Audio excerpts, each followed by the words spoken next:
Nos venden la paz mundial, justicia para todos, instituciones que funcionan como un reloj. Vamos, un paquete completo patrocinado por la ONU. Suena de maravilla, ¿verdad? Casi, no sé, utópico. Hoy le metemos mano a fondo al Objetivo de Desarrollo Sostenible número 16, Paz, Justicia e Instituciones Sólidas, de la famosa Agenda 2030. Pero aquí, bueno, ya sabes cómo funcionamos. No nos quedamos con el titular bonito. Vamos a coger esas promesas tan brillantes y a contrastarlas con lo que susurran por ahí las fuentes que hemos estado mirando. Y pintan un cuadro, digamos, un poco menos amable. Un cuadro que habla de guerras humanitarias, de justicia con trato preferente y de agendas que, francamente, no huelen muy bien. Así que la misión de hoy, desmontar un poco este ODS 16. ¿Es un plan de verdad para mejorar el mundo o es una fachada muy bien puesta para que todo siga igual? Vamos a verlo. Efectivamente. A ver, el planteamiento oficial del ODS 16 es intachable sobre el papel. Promover sociedades pacíficas, inclusivas, garantizar acceso universal a la justicia, construir instituciones que sean eficaces, responsables, transparentes. Objetivos muy nobles, sí. Pero claro, la tensión que exploran las fuentes que tenemos aquí es brutal. La pregunta es, ¿cuánto de esto es real y cuánto es, puro marketing, digamos? Y el análisis crítico que proponen estos documentos se centra justo ahí, en esa brecha.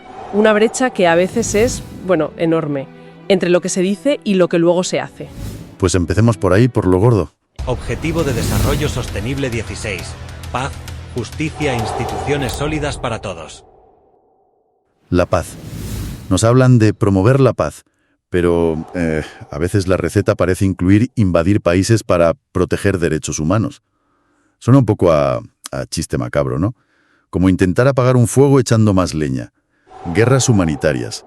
O simplemente guerras con un buen equipo de publicidad detrás. Es que la narrativa oficial choca de frente con los ejemplos que detallan las fuentes, vamos. Se habla de proteger civiles, de instaurar democracias, pero los análisis que hemos visto apuntan más bien a intereses económicos, geopolíticos, bastante más terrenales. Mira, Irak, 2003. La excusa fueron unas armas que jamás aparecieron. El resultado, según citan varias estimaciones, más de 200.000 civiles muertos, un país destrozado, pero, eso sí, contratos de petróleo bien atados para algunos y una influencia regional asegurada. Tela. Luego Libia, 2011. Intervención humanitaria con el sello de la ONU y la OTAN.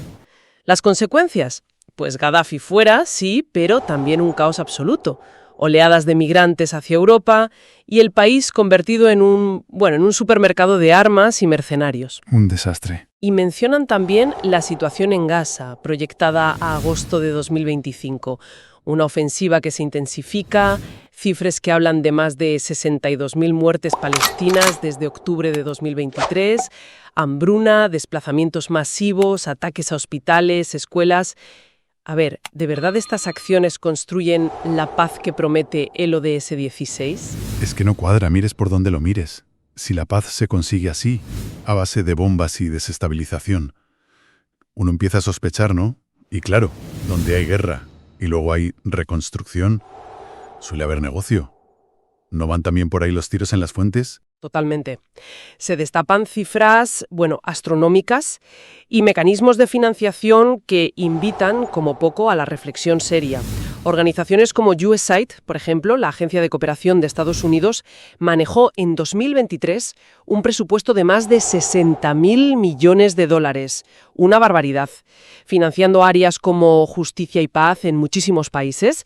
Pero, ojo, las fuentes recogen críticas sobre posible injerencia política. Se menciona el caso de América Latina, por ejemplo. Ajá. Injerencia, claro. Y no es solo USAID, Un informe del Tribunal de Cuentas de la Unión Europea de 2025, que citan en el material, alertaba sobre la financiación opaca de ONGs por parte de la UE. Hablamos de unos 7.000 millones de euros entre 2021 y 2023, con información que califican de inexacta o incompleta. 7.000 millones. Y opaca. Exacto, dinero destinado, supuestamente, a fortalecer instituciones y promover la paz, pero sin una transparencia clara sobre dónde acaba realmente y qué impacto tiene en la gente de a pie. O sea, resumiendo, mientras nos cuentan el cuento de la paz universal y la ayuda desinteresada, hay un río enorme de pasta moviéndose con muy poca luz y taquígrafos. Y las intervenciones que nos venden como humanitarias acaban beneficiando intereses muy, muy concretos. El patrón parece ser discurso idealista por un lado, intereses geopolíticos y económicos por otro. Y en medio, pues la gente sufriendo las consecuencias. ¿Es la paz una meta o es una coartada muy rentable? Es la pregunta incómoda, sí, que flota sobre todo este análisis de las fuentes acerca del primer pilar del ODS 16. Y esa misma sensación de fachada, de ideal que se rompe al tocar la realidad, la encontramos también al mirar el segundo pilar, la justicia y las famosas instituciones sólidas. Ah, la justicia. Esa señora con la venda en los ojos que, según nos dicen, nos trata a todos por igual. Pero luego abres el periódico y parece que la venda se le resbala un poco según a quien tenga delante, ¿no? Gente en la cárcel por 4 duros, mientras los que hunden bancos o se llevan millones a las puertas, pues se van de rositas. ¿Y las instituciones sólidas? ¿Sólidas para quién exactamente? Es que el contraste que dibujan las fuentes es demoledor, la verdad. El ideal es el Estado de Derecho, instituciones responsables que rindan cuentas, pero la realidad muestra otra cara bien distinta. El caso de Lehman Brothers en 2008 es un ejemplo de libro. Una crisis financiera global que arruinó a millones de personas y ni un solo alto directivo acabó en la cárcel. Ni uno. Es increíble. Se habla también de corrupción política casi como algo estructural en muchos sitios. Las fuentes mencionan ejemplos generales en Brasil, México, España, sitios donde parece que la justicia, tiene serias dificultades para llegar a los de arriba. Y un dato que es brutal, que lo aporta el Pacto Mundial de la ONU, que es una iniciativa de la propia ONU, 2/3 de la población mundial no tienen acceso significativo a la justicia. 2/3. 2/3. Es una cifra que te desmonta cualquier discurso triunfalista sobre instituciones sólidas e inclusivas en un segundo. Si la mayoría de la gente no puede ni acercarse a la justicia, ¿de qué justicia estamos hablando realmente? ¿Y cómo van a ser sólidas unas instituciones que no garantizan ni eso? Exacto. La debilidad institucional es otro punto clave que señalan. Las fuentes citan, por ejemplo, el caso de Perú en febrero de 2023. Más de 200 conflictos activos, 500 acciones de protesta. Es un reflejo clarísimo de una desconfianza profunda en todo el sistema. Normal, claro. O el dato de que las muertes de civiles en conflictos aumentaron un 50% en 2022. Un 50%. Y ya con la Agenda 2030 en marcha, ¿eh? En parte, claro, por la guerra de Ucrania, pero el dato está ahí. Y la corrupción. Señalan que no es solo robar dinero público, es un cáncer. Debilita la democracia, impide el desarrollo, lleva a violaciones de derechos humanos, abre la puerta de par en par al crimen organizado, al terrorismo. Así que, frente a la promesa tan bonita del ODS 16, la realidad que describen estas fuentes es la de una justicia muy selectiva y unas instituciones que, en muchos casos, parecen más un decorado que se cae a trozos que un pilar robusto. Vale. Entonces, el patrón aquí sería promesa de igualdad ante la ley, instituciones fuertes, pero una realidad de impunidad para los poderosos, corrupción por todas partes, y una justicia que es inaccesible para la mayoría. Otro espejo roto, vamos. Y si las instituciones fallan estrepitosamente y la justicia es tan desigual, ¿cómo nos enteramos de todo esto? O mejor dicho, ¿cómo intentan que no nos enteremos? Esto nos lleva directos al control de la información, ¿verdad? Precisamente. Ese es el tercer gran bloque temático que abordan las fuentes que hemos revisado. Cómo se gestiona, y a veces, seamos claros, cómo se manipula la información y la narrativa pública, que es un elemento absolutamente crucial para mantener esa fachada de la que venimos hablando. Claro, la famosa lucha contra la desinformación, que suena fenomenal. ¿Quién va a querer noticias falsas? Nadie.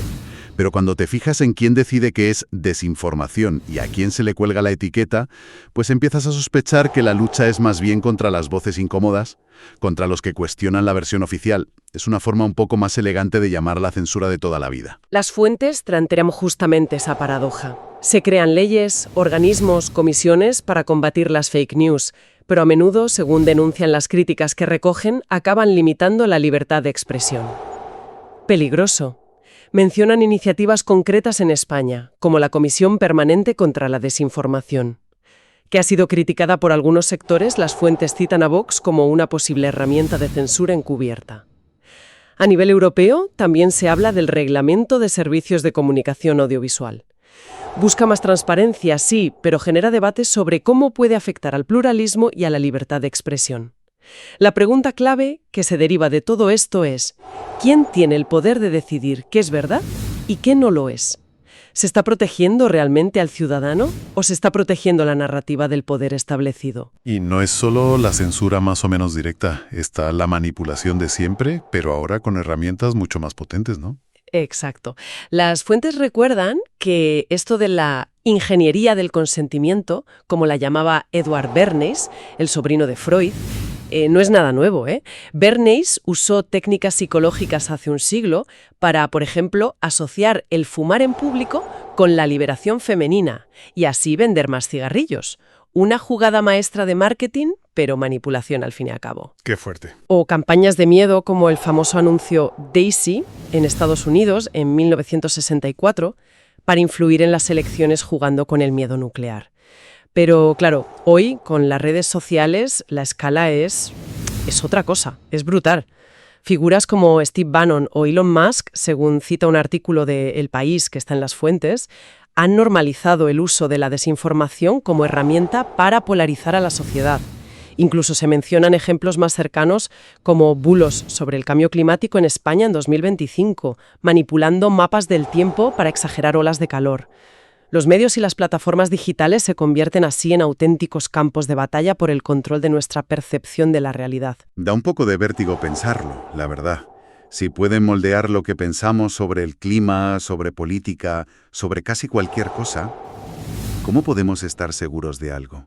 ¿Cómo podemos fiarnos de lo que vemos y oímos?